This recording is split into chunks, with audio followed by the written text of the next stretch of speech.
Hello guys, on est chez Doha Talk et cette fois-ci on va faire un talk. J'étais tombée sur une entrevue dans le Chez, l'entrevue avec l'ancien joueur de football. Bref, et là j'étais tombée dessus, je sais pas c'est quand que ça a été fait l'entrevue, mais c'est une petite partie qui m'a intéressée sur le rappeur Tony Yayo. On se dit, mais qui est Tony Yayo, Doha? G-Unit, est-ce que ça dit de quoi G-Unit? Oui, si ça ne vous dit pas de quoi, tapez G-Unit.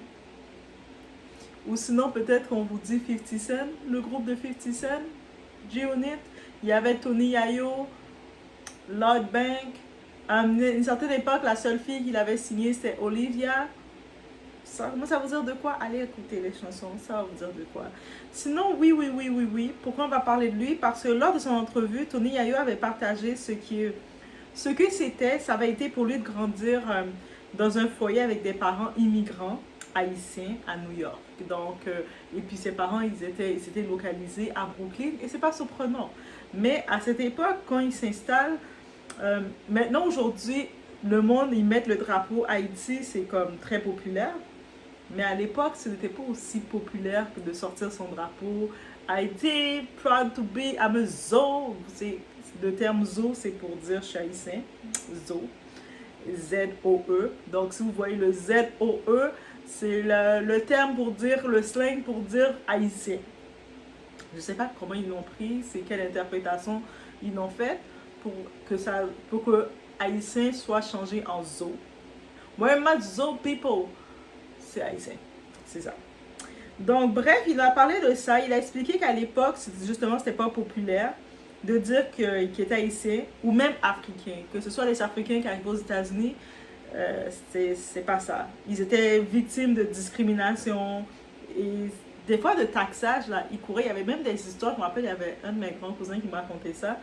À l'époque, quand il était jeune, mais il camouflait là, ses origines parce qu'il se faisait taxer, il se faisait par les enfants afro-américains. Et puis jusqu'aujourd'hui qu'on voit, il y a encore la complicité entre afro-américains et les autres noirs, que ce soit caribéens, que ce soit africains. Mais certains, maintenant, les afro-américains, ils ont un peu plus accepté les caribéens, les antillais. Mais maintenant, je vois la nouvelle cible qui revient dessus, c'est les Africains. Mais même les Africains qui arrivent aux États-Unis, ils ont toujours été la cible. Mais ils commencent à prendre un peu plus leur place, mais c'est compliqué. Mais c'est ça. Et ça explique aussi pourquoi il y a beaucoup d'enfants qui cachaient leurs origines pour éviter les moqueries et l'hostilité au-delà de ça. Donc des fois, on va voir là maintenant, il a 47 ans, mais il ne parle pas créole plus que ça. Il ne parle pas créole du tout. Donc, on y va. Is the talk we need to have parce qu'on va en ressortir avec quelque chose d'important. Et n'hésitez pas à mettre un like de support. On y va.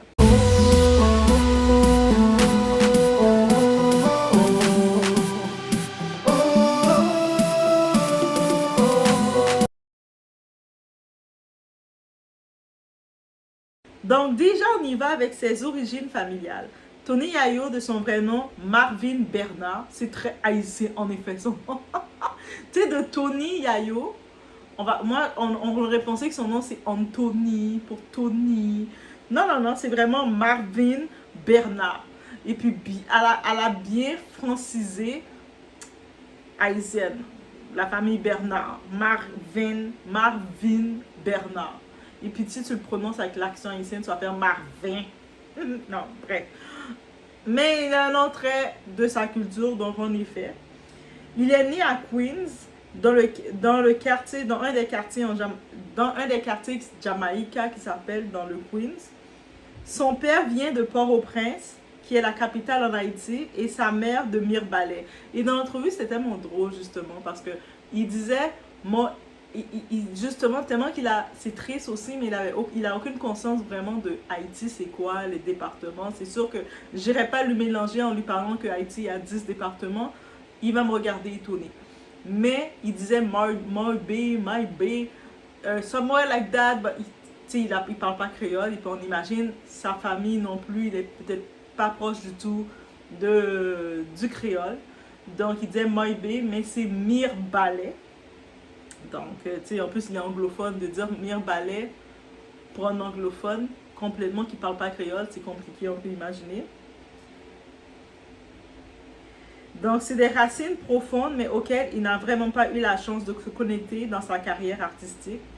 Et c'est vraiment, quand j'y pense, c'est vraiment dommage dans toute sa carrière. C'est maintenant, plus tard, dans sa fin de carrière, qu'il nous parle un peu plus de ses origines.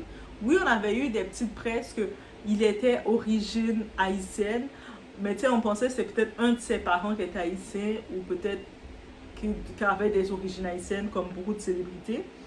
Mais de savoir que vraiment, il a grandi dans un foyer haïtien, malgré tout, il n'a pas parlé créole. C'est dommage de ça parce que la communauté, je pense, elle l'aurait beaucoup plus supporté et elle serait beaucoup plus identifiée à lui, surtout sachant que comment c'était compliqué d'être un Haïtien aux États-Unis. Lui, il était dans un groupe, à l'époque, G-Unit, à 50 Cent, c'était un groupe populaire, c'était un groupe qui dominait le tout. Il serait venu comme dans les piliers à dire « Yo, I'm Asian ». Et dans les piliers, mais il y avait déjà Wyclef Jean qui l'a fait. Tu sais, on se rappelle Wyclef avec les Fujis. Wyclef, lui, le contraire, il a jamais caché ses origines haïtiennes. Même quand il gagnait ses prix, ses Grammys, il venait avec son drapeau. Et puis, on l'a vraiment bien identifié dans sa culture. Mais j'imagine, ça dépend. Tout ça, le sentiment d'appartenance de ton pays d'origine ou le pays d'origine de tes parents va dépendre de comment tes parents ils t'ont présenté ton pays d'origine. Et malheureusement, beaucoup de parents, peut-être, quand ils étaient en Haïti, ils souffraient, c'est la souffrance.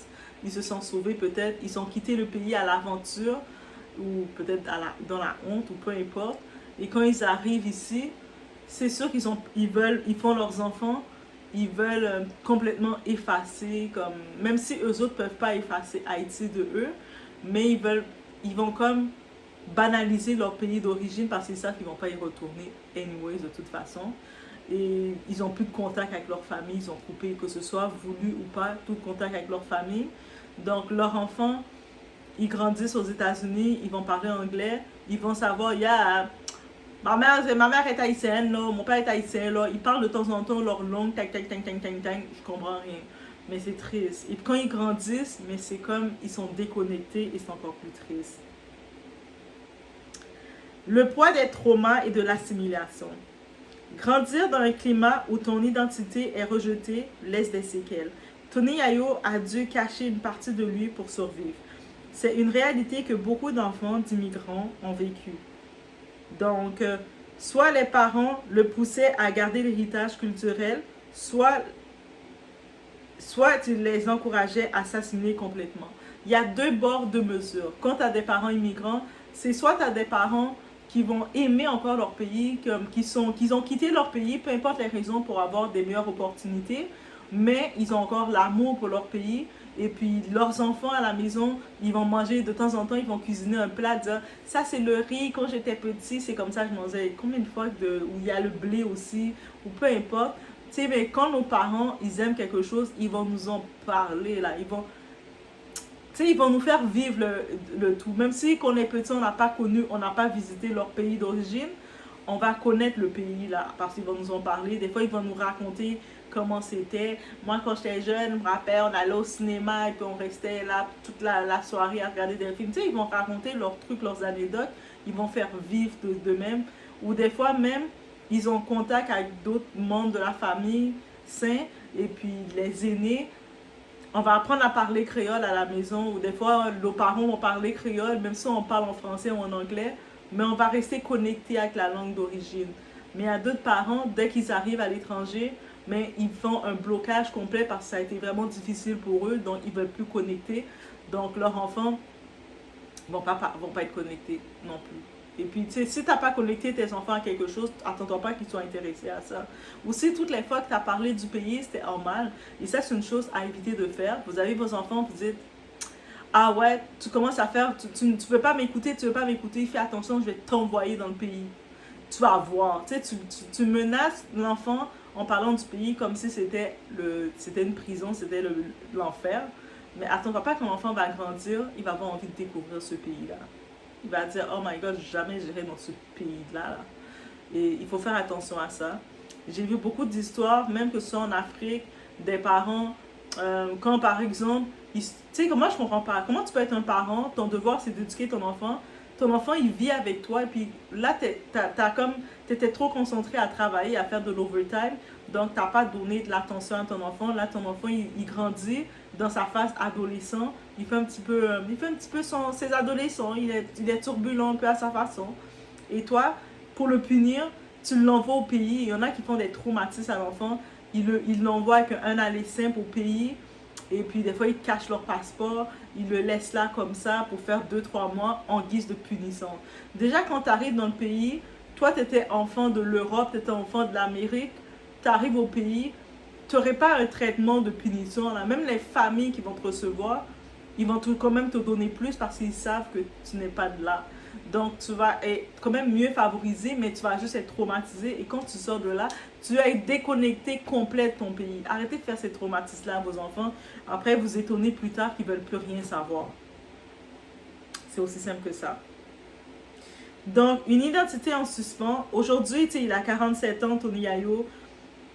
Il est toujours identifié comme haïtien-américain, malgré qu'il n'a plus de connexion, il n'a pas eu de connexion, peu importe ses parents qui l'ont empêché, ou lui-même, avec toutes les intimidations dans le temps, il a fait des blocages, il s'identifie à Haïti, mais il est quand même identifié comme haïtien-américain. Pourtant, il ne parle pas créole, il n'a jamais vraiment revendiqué cette culture. C'est la preuve de l'impact d'une époque où afficher son identité pouvait te marginaliser complètement. Et même quand les familles essaient de maintenir le lien avec les cousins restés en Haïti, parce que des fois, on va essayer de garder contact avec les cousins ou les autres proches qui sont restés au pays, que ce soit en Haïti ou même en Afrique au pays. La réalité, c'est compliqué de garder contact avec eux parce que eux autres, ils nous voient comme un diaspora la plupart du temps et ils nous perçoivent uniquement comme une opportunité financière, ce qui crée encore plus de distance. C'est-à-dire que toi, tu as envie de parler avec ton cousin comme tu parlais avec tes cousins d'ici, dire « Hey, ça va, qu'est-ce que tu fais? » Mais ton cousin, il va te raconter ses problèmes. « Ah, mais là, j'ai pas pu envoyer l'enfant à l'école. »« Ah, t'as un enfant? »« Ouais, je viens d'avoir un enfant là. »« Ok, félicitations. » Mais j'ai pas pu l'envoyer à l'école. Cousin, tu peux m'aider? Cousine, tu peux m'aider? Ou sinon, tu vas voir l'affaire que je trouve tellement plate. Tu sais, tout le temps, tu vois dans le WhatsApp, on voit les statuts. De temps en temps, tu regardes les statuts de 2 3 cousines. Tu les vois dans les barbecues, dans les fêtes, dans les ambiances. Tu les vois poster leurs trucs. Life is beautiful. Ils ne te calculent pas, tu les calcules pas. Ok, chacun fait sa vie, on est occupé dans notre routine. Et là, de nulle part comme ça, nulle part random comme ça, tu vois un message de la personne, tu te dis, ah ok, toi tu vas penser que la personne, elle a juste pensé à prendre de tes nouvelles, c'est correct. Mais la chose qu'elle dit, allô cousine, tu peux m'aider, je dois m'inscrire à l'école, là j'ai besoin de tel montant, tu peux l'envoyer pour le montant, envoie-moi qu'est-ce que tu peux. Mais ça brise tellement le contact parce que tu sais que c'est juste ça, là, t'es comme, ah, ok. Donc, c'est ça qui arrive. Donc, c'est pour ça aussi qu'on est comme, il y a la déconnexion et justement le cycle qu'on a vu nos parents qui envoyaient l'argent au pays tout le temps. Et quand ils envoient l'argent au pays, mais nous, on est là, on les voit qui sont dépassés, qui sont, oh, ils ont toujours besoin d'argent. Tu sais, il m'a volé mon argent. Tu sais, on entend des histoires là au pays. Tu sais, on sait que tel membre de la famille, il a vendu tous les biens de la famille, toutes les terres pour aller se faire plaisir, aller le virer dans la fête. Après, il appelle, quand il a dépensé tout l'argent, plus tard, il appelle nos parents pour demander de l'argent. Et on entend tout ça, on est comme traumatisé par tout ça. C'est pour ça que ça a brisé, on a brisé le cycle de continuer ça. On a vu les parents comme priver leurs enfants en disant, yo, tu sais, on est serré aujourd'hui là parce que tu sais il faut aider, il y a ma tante Intel là qui vient d'accoucher de son 8e enfant, puis elle a eu des complications, mais il faut envoyer vite l'argent à l'hôpital. Donc les enfants, tu sais, je vous avais promis que vous allez faire telle activité, mais malheureusement vous n'allez pas pouvoir le faire parce que je suis serré dans le budget là. Tu sais, toi tu te fais priver par ton propre bien-être. Et puis pour ma tante, un machin chouette qui est rendue à son 8e enfant. Et l'année prochaine, tu l'entends qu'elle a accouché de son 9e. Toi, t'es comme, ok, that's it. C'est un petit peu ça aussi. Donc, ça crée la fermeture. Donc, en effet, Tony Yayo, il n'est pas le seul dans cette situation. Beaucoup d'artistes et d'enfants d'immigrants ont grandi en deux mondes, celui de leurs parents et celui de la société occidentale qui les rejetait. Ce n'est pas de leur faute, mais le résultat d'un contexte historique marqué par le racisme, la honte imposée et l'exclusion sociale. Donc, c'est pour ça que oui, il faut aussi être conscient de cette réalité. Que quand même si on est né en Occident, même si on est venu très jeune, on a grandi, on est déjà imposé à la culture occidentale, à la façon d'être, on doit s'adapter pour être inclus dans cette société-là. Et puis là, maintenant, même si on irait en vacances, on essaie de connecter avec nos origines, c'est compliqué parce que les autres nous voient plus comme une opportunité, parce qu'ils se disent qu'on a des opportunités. Donc, c'est compliqué. Et puis, si maintenant, c'est soit on a l'intérêt de découvrir plus de nos origines, ou soit qu'il y a la fermeture complète, on se dit, tu sais, c'est comme, ça a l'air trop compliqué. Il y a ça aussi qui vient. Et le point de vue de sensibilisation de tout ça, ne laissez pas vos enfants perdre leur histoire, peu importe le pays que vous êtes, leur culture. La culture, c'est une richesse. Enseignez-leur vos traditions, votre langue, votre origine.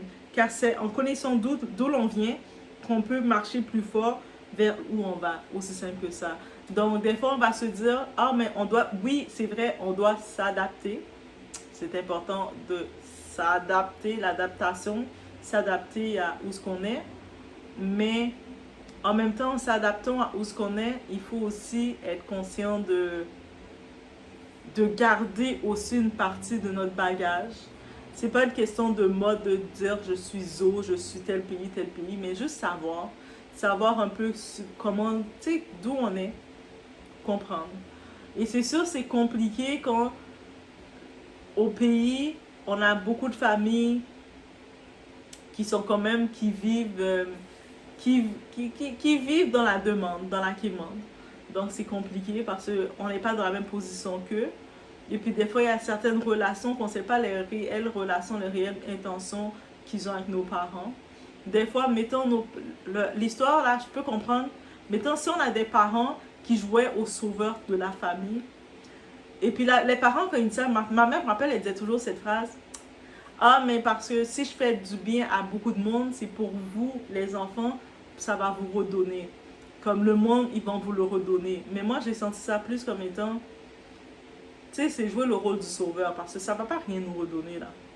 Oui, peut-être que du côté de l'univers, ça va manifester, le bien peut se manifester en quelque sorte. Mais il faut faire la part des choses. Parce que faire du bien à quelqu'un, c'est de l'apprendre à aller pécher. Mais si nos parents ou les générations d'avant nous, qu'est-ce qu'ils ont fait? Ils n'ont pas fait ce bien-là comme ça. Ils ont fait ce bien-là, ils ne les apprenaient pas à aller pécher, ils les donnaient le poisson. Et puis ça veut dire que beaucoup, à cause de ça, on les voit maintenant, ils n'ont pas de commerce. Là maintenant qu'il y a plein de choses, il n'y a aucun d'eux qui ont des commerces. Ils ne travaillent pas la terre pour faire leur jardin, pour faire leurs trucs. Ils restent là et puis j'ai besoin d'argent. Et puis quand tu arrives en vacances, ils ont tous leurs beaux téléphones, beaux nouveaux modèles. Et puis ils sont tous bien, ils font leurs cheveux, ils sortent, mais ils ne travaillent pas. Et il y en a beaucoup qui avaient la possibilité, ils demandaient d'aller à l'école, on investissait pour leur formation, pour leur école. Mais finalement, ils prenaient l'argent pour faire d'autres choses. Et là, le temps a passé, ils se retrouvent avec 2, 3, 4 enfants. Et avec plusieurs enfants, ça devient plus difficile. Sans école, mais tu avais toutes les chances d'aller à l'école. Pourquoi tu n'as pas été à l'école? Parce que tu dépendais de quelqu'un qui allait te donner ton poisson. Et tu n'as pas appris à aller pêcher ton poisson.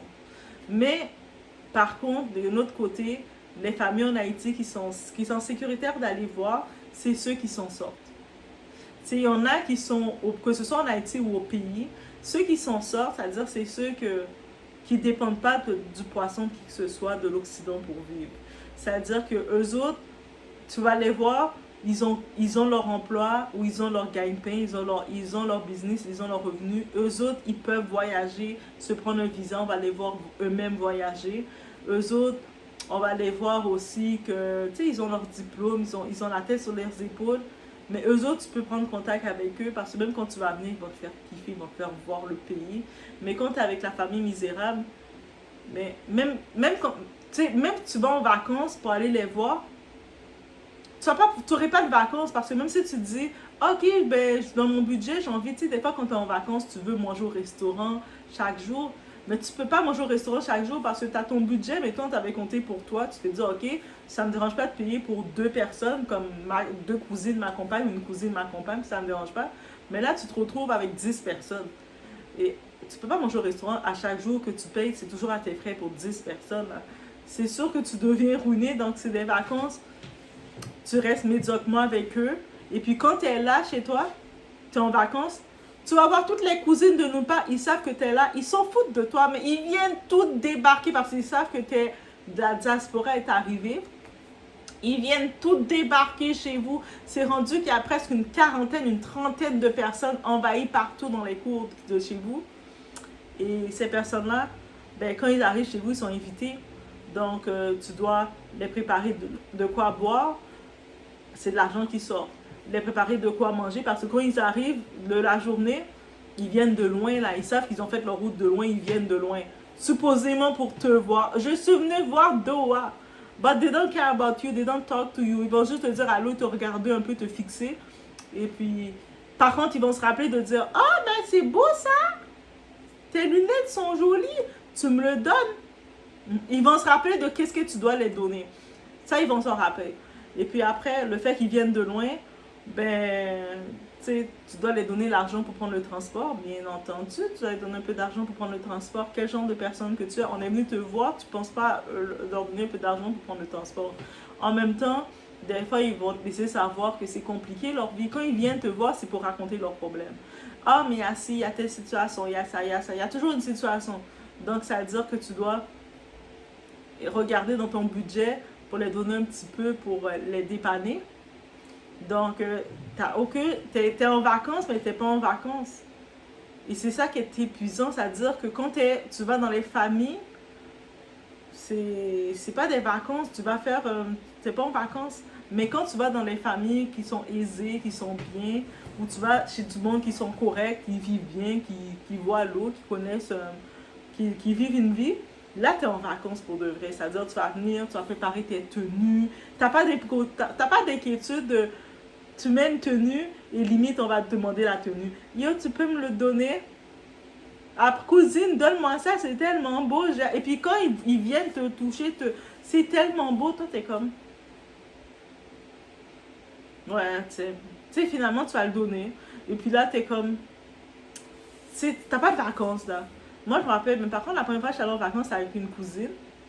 Mais elle, c'était une cousine qui vivait quand même bien, qui vivait pas dans la quémandise. Et elle m'avait fait découvrir Haïti. On sortait, on allait se promener dans les rues, on allait au restaurant, elle m'amène à la piscine. Tu sais, elle avait fait des activités, et puis dans le temps, puis c'était fun. Et on discutait ensemble. Des fois même, elle m'amenait des livres pour lire. On faisait des activités, it was fun. Mais il y en a d'autres que je ne peux pas connecter avec elle parce que quand je suis là, elle ne discute pas avec moi, elle me regarde comme si je suis une diaspora, j'étais un ovni. Je venais d'un autre monde, d'une autre planète. Et puis elle t'observe, tu te sens juste observé, dévisagé. Et quand elles essaient de communiquer avec toi, mais c'est tellement maladroit, c'est tellement gauche qu'elles vont dire ah, tu es belle, hein? Je peux avoir? Ou c'est comment au Canada, tu es en train de manger, ou on est tous en train de manger, on est là en train de manger. Toi, tu manges ton poulet. C'est comme ça que tu manges aussi au Canada. Toi, t'es comme...